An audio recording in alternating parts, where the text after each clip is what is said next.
Well, hello everybody. It's my great pleasure to introduce Audrey.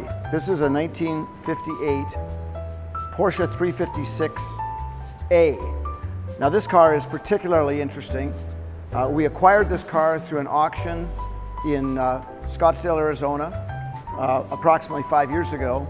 And what drew me to this car, what struck me about this car was its unique history.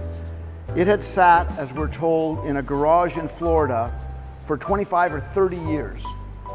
And so this is what we call a barn find.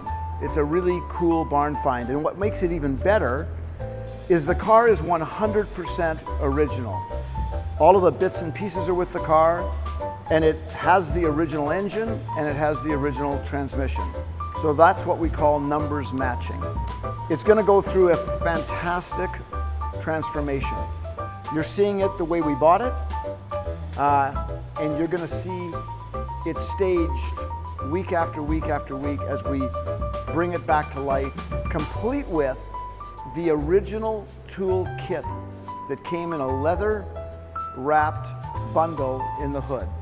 Makes the car even more rare. So join us on this journey. It's going to be super fun, and we're going to enter this in the Porsche Restoration Contest in Canada.